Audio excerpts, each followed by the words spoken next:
বিসমিল্লাহির রহমানির রহিম। আসসালামু আলাইকুম ওয়া রাহমাতুল্লাহি ওয়া বারাকাতুহু। সকলকে আজকের পাঠে স্বাগত জানাচ্ছি। আজকের পাঠে আমরা নবম দশম শ্রেণীর সাধারণ গণিত বইয়ের 16.1 এর 6 নং প্রশ্নের সমাধান করব। প্রশ্নে বলা হয়েছে যে একটি ত্রিভুজের দুই বাহুর দৈর্ঘ্য যথাক্রমে 26 মিটার ও 28 মিটার এবং ক্ষেত্রফল 182 বর্গমিটার হলে বাহুদ্বয়ের অন্তর্ভুক্ত কোণ নির্ণয় করো।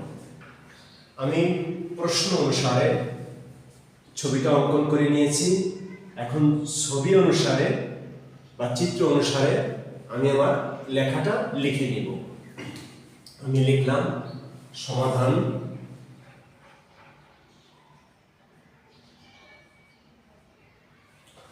মনে করি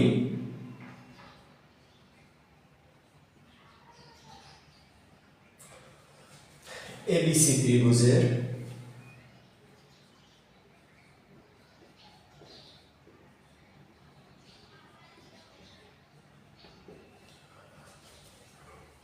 BC is equal to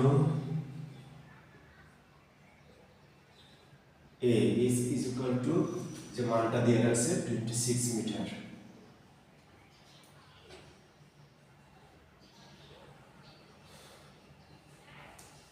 AC is equal to B is equal to তার যে মানটা দিয়ে আছে 28 মিটার সেই মানটা।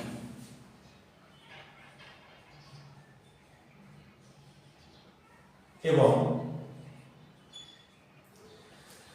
এই দুইটা বাহু মিলে যে অন্তর্ভুক্ত কোণ তৈরি করে সেই অন্তর্ভুক্ত কোণটাকে আমি থিটা ধরে নিয়েছি এবং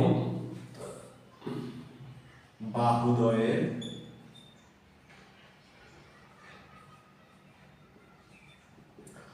অন্তর্ভুক্ত কোণ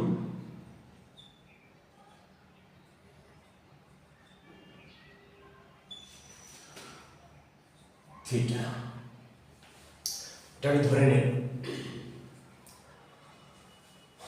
তাহলে ত্রিভুজ এ বি সি এর ক্ষেত্রফল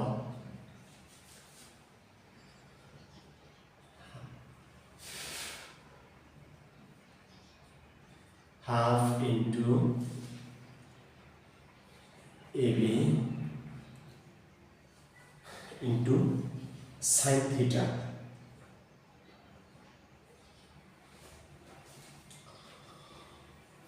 তাহলে আমি এখন মানগুলোকে যদি বসিয়ে দিই, এবিসি এর ক্ষেত্রফল 182 বর্গমিটার,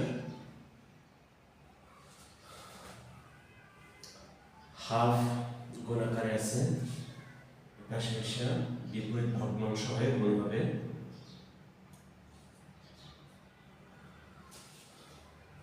তাহলে এ বি সাইন থিটা। এখন যদি আমি এ বির মানটাকে এই পাশে বসাই দিই, তাহলে 2 ইন্টু এ বি এর মান কত? এর মান হচ্ছে 26, বি এর মান হলো 28, সেটাকে শুধুমাত্র সাইন থিটা। তাহলে আমি লিখতে পারি, এখানে যদি লঘিষ্ঠ করি, এখানে লঘিষ্ঠ করলে আমার মান আসে হাফ। এখন যদি আমি সাইনকে ইনভার্স করে নিয়ে আসি, সাইন ইনভার্স হাফ, তাহলে শুধু থিটা মানটা বের হবে। আমরা জানি সাইন হাফ হলো সাইন 30 ডিগ্রি।